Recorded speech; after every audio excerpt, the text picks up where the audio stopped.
Hi, this is Trev and welcome to my blog. Welcome to my 6th monthly review of Trev's Homebrew Rust Prevention Spray.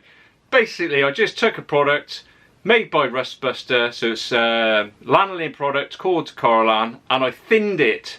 I thinned it right down to see if I could get it to come out of a brakes cleaner bottle. This meant that we don't have to invest in expensive wax application stuff. So you haven't got a compressor, you haven't got a wax injection gun, you don't need to have those. You can just use a brakes cleaner bottle. And I did thin it enough to come out exceptionally well, but we need to know whether this product's actually going to offer any serious protection. So this is what these update videos are all about. So this is a 6 monthly review of the product. I am going to show the original video now. If you want to skip forward to see just the review, then skip to this number. And then you can watch the review, but if you want to watch the original video and the review, then just keep watching.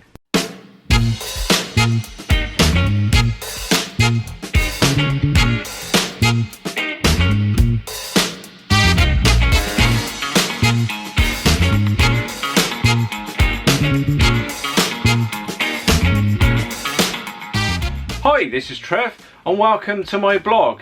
Many questions have been asked about these lanolin based anti-corrosion sprays. You know, the ones that come ready for use. You just lie on your back under the vehicle and spray it with this product that staves off the rust. So people ask questions like, do they actually work, and is there any downsides to using these products? Well, they definitely work. That's the feedback I've got anyway, and the only criticism people do give me is that they do seem to be rather expensive for the length of time they actually offer protection to the vehicle. Okay, so let's point out the obvious, because somebody's bound to point it out that there's nothing that you can paint on a car that's going to stop it from rusting indefinitely. Well, no shit. And of course, it's absolutely true. Now, if I restored a car really well, shot blasting, epoxy coating, all the rest of it, I could probably get 20 to 30 years out of a restoration before it started to go rusty, provided I kept it in an airtight workshop, climate controlled, temperature, humidity and everything else. I know this sounds a nonsense to say, but it's absolutely true. As soon as you start driving that car outside, it's going to deteriorate rapidly.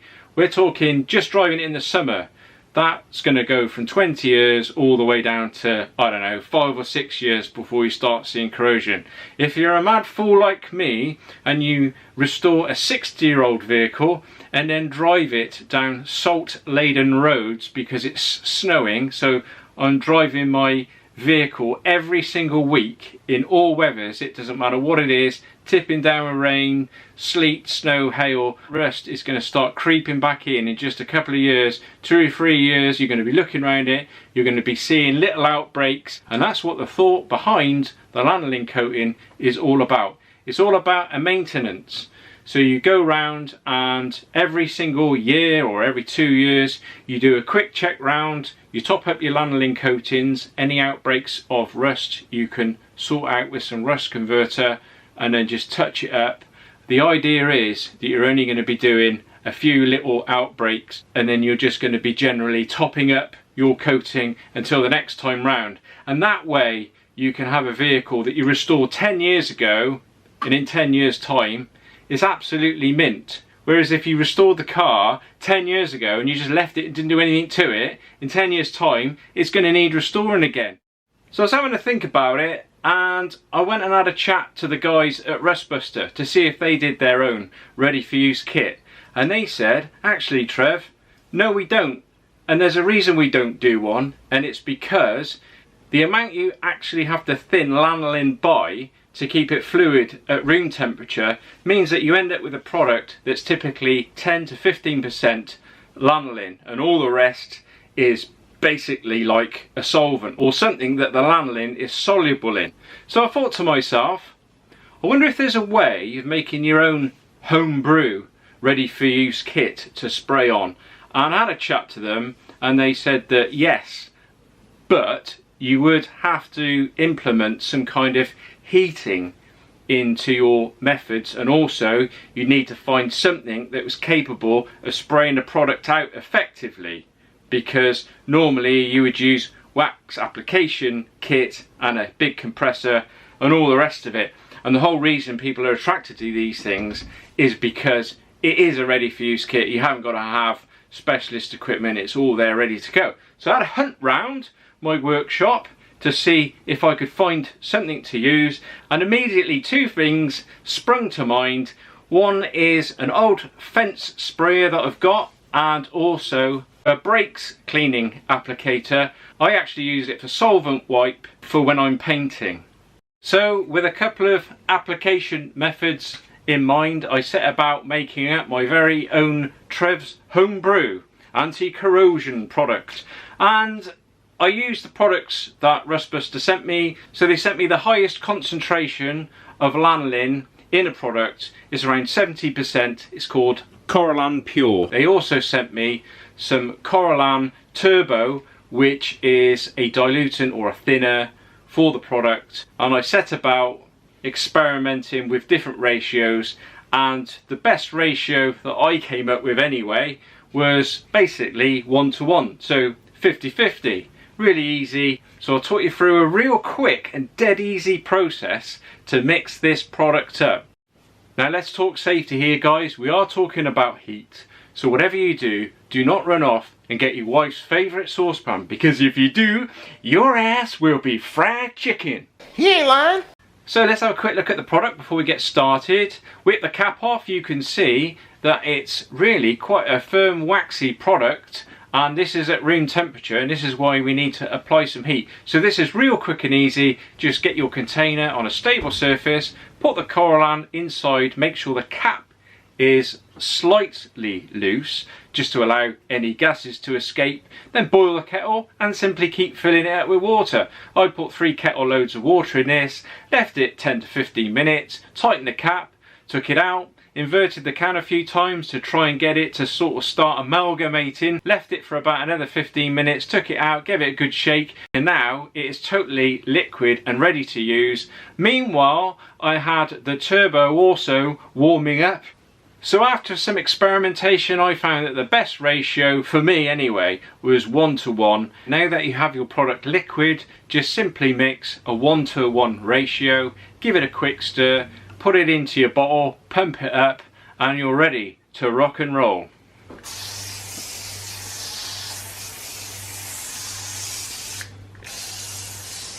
So I worked out the surface area of this piece of board, and it's just a shade over 1 meter square.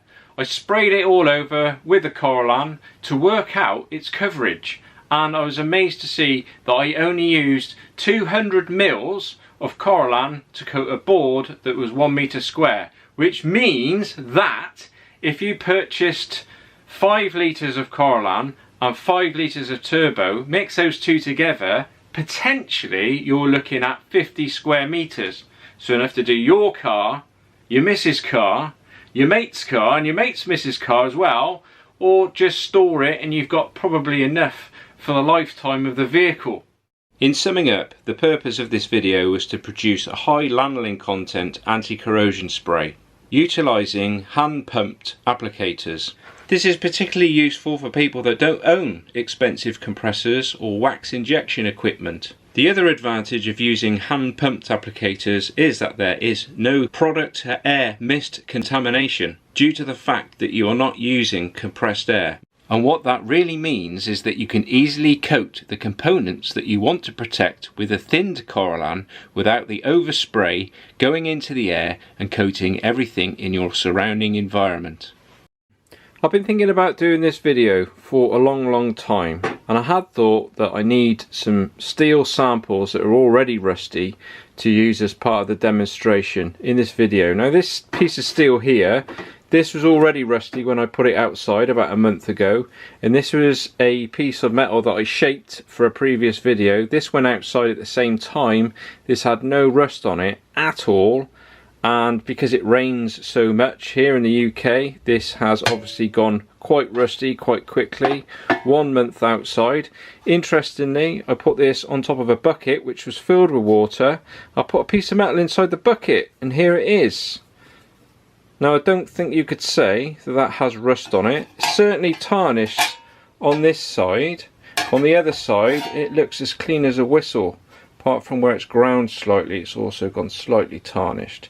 So that's interesting in of its own, because of course you need oxygen and water for rust to actually happen on steel. This is probably why these cars that are pulled out of lakes are so well preserved, considering that they've been in water for all those years. I did want some rustier metal than this, and as luck would have it, I found some that's been outside for about, I reckon, 8 or 9 years. So this has just been outside in all weathers for 9 years. So you're not going to get any rustier than this. So this is what I'm going to use as part of the demonstrations. I've got 6 steel samples, so I've narrowed this test down to 6 different tests. Could have got really carried away, couldn't I? I could have done like 20 or 30 and pitted it against lots of different products, but I thought, well, really I've got everything here I need and I haven't really got the space either to store all this stuff.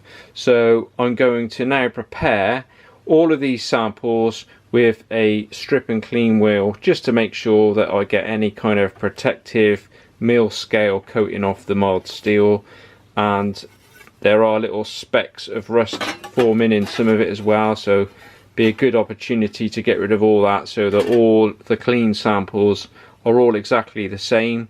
Same I'm going to do as well with a rusted one. I'm just going to use a strip and clean wheel just to clean off all the loose rust. And so what I'm going to do is I'm going to just spray Trev's homebrewed Lanolin rust prevention spray on the rusted steel. On the other one I'm going to use the FE123 rust buster rust converter before I put the Lanolin on the top, just to see what the comparison is going to be between the two. Will the Lanolin on its own stop the previously rusted metal from rusting any further? This is going to be a mystery guest, so I'm not going to tell you what this is, but what I will do as a bit of fun, if you can guess what the mystery spray is, you can win Trev's blog panel hammer that I've used in all the videos to make the panels that I've made. Just engine oil. A lot of people use engine oil, don't they, to stop things from going rusty, so that's going to be just engine oil. That's going to be just the Trev's homebrew Lanolin, and this is going to be just bare steel, so that we can see if the actual test rig is working, because this is of course going to go rusty quite quickly. I'm going to take a less aggressive approach with the one that I'm going to use the rust converter on, because you shouldn't really over polish steel or rusty steel that you're going to use a converter on. So I'm just going to scrape the very loose off and just wire brush it. Our 6 samples all prepped and ready for the next stage. Obviously these are our 4 clean samples, and these 2 are the heavily rusted ones. I estimate these 2 have been outside for around about 8 years, and it doesn't get any worse than this. These pits are certainly close to perforation, and this sample is going to be the one I'm just going to put the Lanolin on, and this sample I'm going to treat it with the rust converter next. So give it a quick degrease and then on with the rust converter.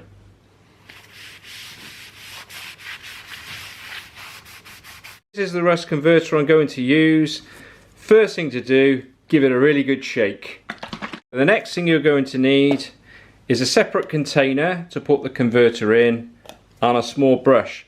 The reason you need a separate container is you don't want to be putting partially activated product back into the bottle, so you don't want to contaminate the bottle. So I've given the bottle a really good shake, and I'm just going to put a tiny little spot of the converter in this container, and you really don't need much. This is the great thing about this stuff, it doesn't have to go a long way. So I'm just going to put a tiny spot in the bottom, and that'll probably be too much.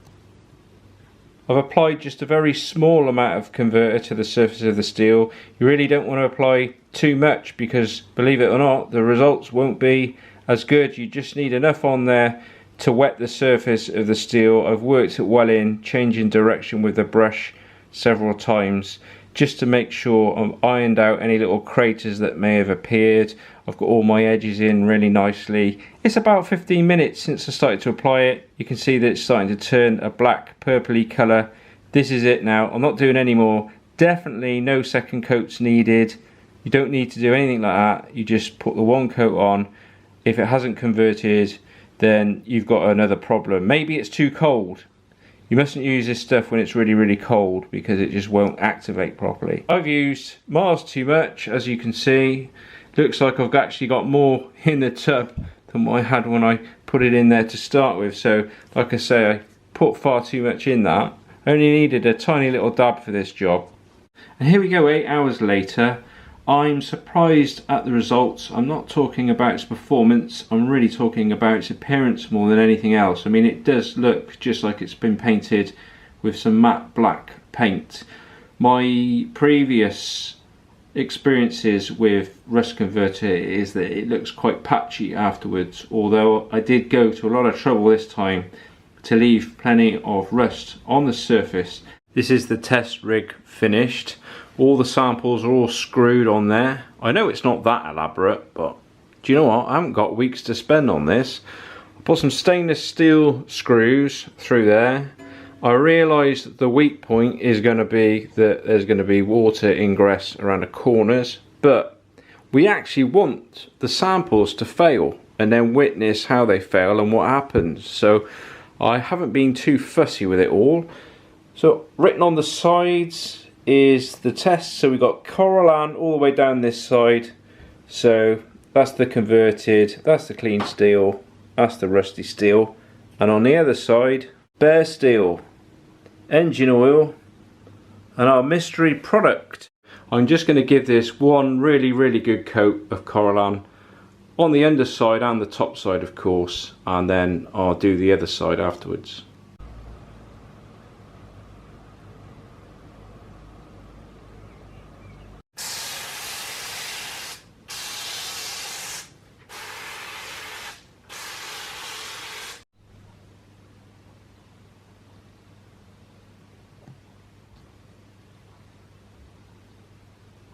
This is the engine oil test sample. I'm not going to spray oil on it because that's going to be a load of work, isn't it? So all I'm going to do is pump some, I've got any in the can, there you go. Pump some engine oil on there and then use this brush. I've put loads on. So there's no way that every surface won't be covered. I think this is 2050 from memory, so it's a very, very thick grade of engine oil. This is the last of the test products. So this is a spray that could be mildly effective in preventing rust. I mean, this is just for a bit of a laugh, really. So this is it. It's not typically used in the automotive industry, but I do believe that it could be mildly effective at preventing rust. So if you want to go to the comments section and comment on what you believe this to be, the first person with the correct answer will win my famous Trev's blog panel hammer, the only one I currently have. So I will have some more of these for sale at some stage, but I will give this one away.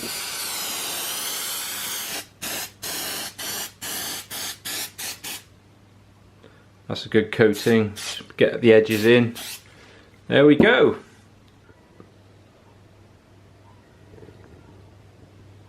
I did an evaporation test on the turbo thinners on its own just to see if it completely evaporated and how it actually performed really on its own, because it looks like a kind of oily substance, a little bit like automatic transmission fluid. That's probably because it's that reddish colour.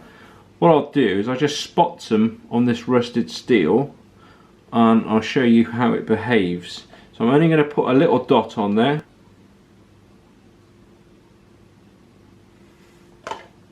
That's one spot. We'll see what happens. Leave it a little while.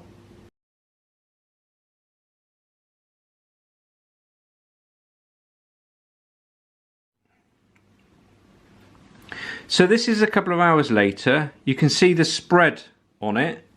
It's absolutely amazing considering it was just that small dot to start with. So it kind of creeps and leaches along really, really well. And it acts as a kind of carrier for the coralline. So imagine you sprayed that along a seam. That would be carrying that coralline into the seam. Even more amazing, when I come back tomorrow, I'll show you what it does the next day. And there we go, 12 hours later, it's completely evaporated. When I first formulated the 50-50 mix, so 50% thinners, 50% coralline, mixed it up, I was happy with the mix, it sprayed out lovely. So what I thought I'd do is just take a tiny little sample of the mixed coralline and put a tiny dab on this piece of steel. Now the dab has spread slightly and it's gone flatter. But what I find really interesting is this shadow that's appeared around the dab. Now this is well over a week later, and I would assume that if this was just the thinners evaporating out, I don't know, it may well be, but I would have thought by now that this would have been well and truly dry, and it's not, and this is well over a week later. If you didn't already know, lanolin is a byproduct of the wool industry, and if you didn't already know, I kind of work on a farm now, or very close to a farm, and occasionally I have to nip into a field and get a ewe back on its feet in the lambing season. Or sheep worrying jokes aside. Now sheep at a distance look like they're fluffy, but believe me, when you actually hold on to their fleece, it is extremely rigid, and this is because of the lanolin in it, making it feel incredibly wiry. Along with the coralline, Rustbuster also gave me a sample of their FE123 rust converter so that I could give you a bit of a demo on how I would treat the underside of a car. So what I would do is jack the car up as high as I could get it, or put it on wheel ramps, even better, and very safe, and it gives you good access to get underneath. Then I go around with some soapy water and a brush, give it all a good scrub down and a hose down. Really want to be performing the cleaning operation the day before you intend to use the product, so that you give it a good time to dry out. You really want it as bone dry as possible. You don't want to be applying it over anything that's damp. So the next day you can go around and attend to any little rust spots that may be under there. Now really effective tools for this would be a wood chisel or a wire brush that goes on a drill. Some people use these wire brushes that go on an angle grinder. Now please, if you are going to use one of these, please be really careful, because you can blind yourself with one of these in a split second, and if you're led under a vehicle and that thing snags and jumps out of your hand and you're led on the floor, it's soon going to eat your clothes. Doesn't really bear thinking about, and I really don't think they're worth using in this kind of situation. You can go around with the wood chisel, scrape off any flaking paint, and then just clean off the loose rust with the wire brush, and you're ready to go. You don't need to take off all of the rust, you just need to take off the surface, and then you use the rust converter, just brush it on, brush it in well, and leave it to activate. Something else worth mentioning about this rust converter is Practical Classics did their own independent research and review on it, and it came out top of the class. Reheat activate your coralline if you've already mixed it up the day before. If it's already thinned, then it will go solid in the bottle like I said earlier, but heat activation is so quick now because it's already diluted. Pump the bottle up, get under the car, and just make sure you give everything a really good coat. One big precaution with this product is it will affect rubber, so make sure that you wipe it off your flexible brake hoses. Don't leave it just sat on there affecting that rubber. Apart from that, it's pretty good, and I've also found it to be fairly non-aggressive with underbody coatings that you may have applied yourself, and perfectly fine for manufacturer's coatings too. After you've applied the coralline, I think it would be advisable to not drive it in harsh, wet conditions for a couple of days afterwards. even though it will be effective straight away at shrugging off water. You can see how well this product works by how well it is shrugging off that water, stopping the oxygen and the moisture getting to the steel. Sliding doors. There is a link in the video description directly to Rustbuster where you can purchase any of the products that have appeared in this video. Just to clarify one important thing, I did use bare steel samples as a test subject for a very good reason. I wanted to see how effective the Lanolin was on its own as a rust preventative in the test. So that was just for the test. If I painted the steel first, then we wouldn't know whether we'd be relying upon the painted product or just the Lanolin. So that's why I wanted to give the Lanolin the least best chance of succeeding in preventing rust. If you understand what I'm saying. So we're 6 months on from the original application of the Lanolin to the steel samples. We've experienced some different weather conditions. We've had extreme heat, well into the 30s. We've also experienced a little bit of rain. Yeah, it does rain a little bit in the UK, and we've also had some freezing cold conditions too. So a lot of varied weather conditions to put these steel samples through quite a lot of stick really. So let's have a look at the steel sample shortly after they were sprayed. So this is what they look like shortly after, and this is what they look like now. To give all of the steel samples an equal opportunity to drain, I gave all the steel samples a very slight bend because I did notice after the first time it rained that the rainwater wasn't draining off some of them as well as others. First up, the bare steel test sample, and absolutely no surprises to see it as rusty as it is. This is the engine oil test sample. Now this one has surprised me more than any of the other tests. This literally went rusty the first day it rained because the water spots sank beneath the oil. The oil then kind of coated the water, not allowing it to dry, and you could see rust forming. Like I say, the first time it rained, so within days this was already going rusty, and this now looks more rusty than the best steel one.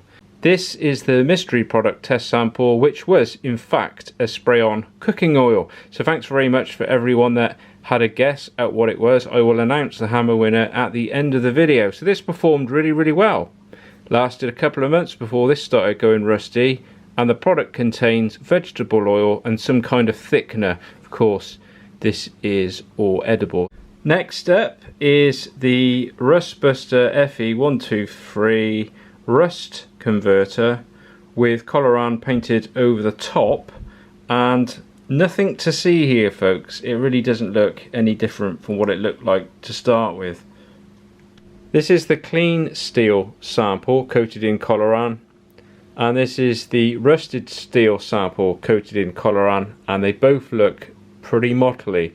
And this is partly due to the fact that I've been doing a large construction job in the garden, and I managed to get these covered in loads and loads of sawdust and concrete dust from where I was cutting concrete slabs. Didn't realise until they were completely covered in the stuff, and I just washed them off as best I could with some water. I've also done a patch-up job there where I was fitting some guttering to the side of my garage. I dropped a screwdriver on it and it gouged a lump out. So let's talk about some of the characteristics of the Lanolin. It's greatly affected by UV light radiation. So being outside, lots of UV light radiation. One of the characteristics is that it starts to dry out. So this has started to dry out. You couldn't have done this when I first applied it because it's just like a kind of grease, and all the steel samples have gone quite dry to the touch now. Also, another characteristic of Lanolin, when it's painted on bare steel, it does pick up this rather golden brown colour, which doesn't happen if it's painted over something else. So that's something else to bear in mind. It doesn't do this if it's inside or it's inside a cavity, because there is no UV light radiation. This is a test sample that I put Lanolin on, and I've left it inside the garage. As you can see, it hasn't been affected by UV light. I got a couple of fairly new samples here. So This is something that I prepared 2 weeks ago, so these are done just 2 weeks ago.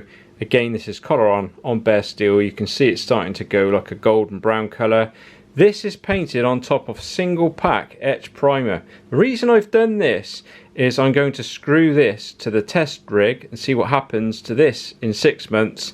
See if this caramel coloured Coloran turns any darker.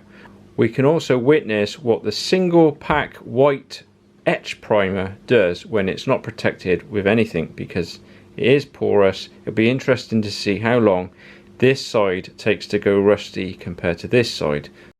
I have a small plastic spreader. I'll just scrape some of the Coloran off and we'll have a look what's going on underneath. I'll leave you to draw your own conclusions as to how well that's protected that steel. My personal conclusion on this is that the product no doubt does offer a very good degree of protection, certainly for this 6 month period, and as you can see it's got quite a firm wax coating on the top of the steel which isn't letting through any moisture. If there was any moisture being let through whatsoever, you would see a lot of discoloration of the steel, perhaps a bit of rust forming, well, easily rust forming in the 6 months that it's taken. I do believe that UV light definitely affects this product, and the samples have actually got quite a hard waxy film on them now, whereas my car that I also coated at the same time, I took it for a MOT in November and I had a look at the back axle because that was obviously featured in the original video, and that's still quite wet in comparison. So no doubt these steel samples aiming up into the sky have had a lot more UV light radiation, whereas under the car in some respects it's actually going to be more protected. To try and answer some of the questions that have been put to me about this product, mostly about compatibility really, if I spray this over the top of something else, is it going to react? Well, I really don't know the answer to that because I don't really know what you've applied. What I will say is it's fairly non-aggressive. The only thing that they do really recommend is that you keep it off rubber, so rubber brake pipes, things like that. Just make sure that you wipe it off if you've got it on there, you know, maybe a bit of white spirits or something just to wipe it off to make sure it's dry and clean. And I've noticed no problems with this on my own car or anything else. It doesn't seem to massively affect anything paint wise either. It seems to sort of, if you're going to be putting it over the top of a 2-pack paint, it doesn't seem to be an issue. All I will say is to the people that have asked, just try a small patch first. Always whatever you do, if you're unsure about something, just take a little bit of the product and try it on a little test patch. Doesn't matter what you're doing, whether you're using a different paint or a primer, a filler, whatever it is. Always do a test sample. I say this to absolutely everybody. Test sample first, test sample ruined, whole car first, whole car ruined. That's not ridiculous. That's not ridiculous to say that. Well, if you're going to put it on top of something that you painted because you want it to stay looking painted, it isn't going to stay looking painted. And of course it is going to be oily and greasy. That's the nature of the product. It's all about preserving what you've got underneath. If you've got something that is porous, like your paint's going to break down over time, that's going to degrade and it may be slightly porous, and if you've got constant wet against it, then the car is going to start rusting underneath the paintwork. Whereas if you put this product over the top, then it's going to stop that moisture. It's going to be a very good barrier there to protect the paint underneath. But this isn't any good for a show pony that you want sort of looking amazing underneath. It's not that kind of thing. This is all about a maintenance spray that you spray underneath. Maybe do it once a year, spray it underneath, maybe come back the next year, just notice how it's performed. Maybe there's a few patches that need a bit of a touch up. Other questions asked a lot about when's best to apply this. It's December now, it's freezing cold. Worst possible time to put it on is if it's cold and damp. You must make sure that it's as clean as possible and it's bone dry before you apply it. Remember, this is acting as a moisture barrier. If you've already got moisture and you spray over the top, you could actually be locking that moisture in against the car. A couple of questions also about if I'm doing a restoration on a car, Will it help prevent that panel from going rusty? Short answer, yes, definitely. But I would use it neat. So I'd just get some of the neat lanolin product on a cloth. Be really sparing as well. Don't put loads of this stuff on. You only need a little smear. Just put a little smear on, and then it won't be really wet and absorbing any dust that's lying around, because remember, it is kind of like quite a greasy coating. So if you put it on really fine, I have found that it repels water incredibly well, and you can just remove it with a bit of panel wipe afterwards, and then you're good to go. What was the mystery spray? What was that coating that I put on it? Well, it was in fact a cooking oil, a spray cooking oil. For some reason, a number of people kept saying like hairspray or hair products, which I don't know why they said that. Anyway, it was definitely cooking oil, and the original coder was the first person that guessed that correctly. So if you are watching the original coder, just send me an email. My email's in the video description, and I'll get that hammer to you. I will be back with some more videos. The new workshop is coming along fantastically. It's completely finished on the outside. I am desperately trying to line it. It is December now. It's coming up to Christmas. If I don't see you before, I wish you all a very Merry Christmas, and I will be back in the new year with at least an update on the product, if not some more metal shaping videos. So until then, I shall say bye for now.